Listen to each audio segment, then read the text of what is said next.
ಅತ್ತೆ ಒಂದ್ ವಾರ ನಮ್ಮ ಅಮ್ಮನ ಮನೆಗೆ ಹೋಗ್ಬತ್ತೀನಿ. ಮನೆ ಕಡೆ ಹುಷಾರು. ಸರಿ ಅತ್ತೆ, ಹುಷಾರಾಗಿ ಹೋಗಿ ಬನ್ನಿ. ಹುಷಾರು. ಒಂದ್ ವಾರ ನಮ್ಮ ಅತ್ತೆ ಮನೇಲಿ ಇರಲ್ಲ, ನಾನು ಆರಾಮಾಗಿರ್ಬೋದು. ಇನ್ನು 1 ಗಂಟೆ ಆಯ್ತಾ? ಇನ್ನೇನ್ ಮಾವ ಊಟಕ್ಕೆ ಬೇರೆ ಬರ್ತಾರೆ, ಅಡ್ಗೆ ಬೇರೆ ಮಾಡ್ಬೇಕು. ಅತ್ತೆ ಇದ್ದಿದ್ರೆ ಅವ್ರಿಗೆ ಅಡ್ಗೆನ ಅತ್ತೆನೇ ಮಾಡ್ತಿದ್ರು. ಬಟ್ಟೆ ತಗೋ ಬರ್ತೀನಿ, ಒಣಗಿರ್ಬೇಕು. ಅಯ್ಯೋ, ಮಳೆ ಬರ್ತಿದೆ. ಅಯ್ಯೋ, ಬಟ್ಟೆ ಎಲ್ಲ ಒದ್ದೆ ಆಯ್ತು. ಅತ್ತೆ ಇದ್ದಿದ್ರೆ ಮಳೆ ಬರಂಗಾಗಿದೆ, ಹೋಗಿ ಬಟ್ಟೆ ತಗೋಬಾ ಅಂತ ಹೇಳ್ತಿದ್ರು.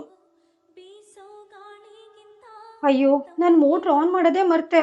ಅತ್ತೆ ಇದ್ದಿದ್ರೆ ಈ ಕೆಲಸ ಎಲ್ಲ ಅವರೇ ಮಾಡ್ತಿದ್ರು. ಅವ್ರು ಬರೋ ಟೈಮ್ ಆಯ್ತು, ಬೇಗ ಅಡ್ಗೆ ಮಾಡೋಣ.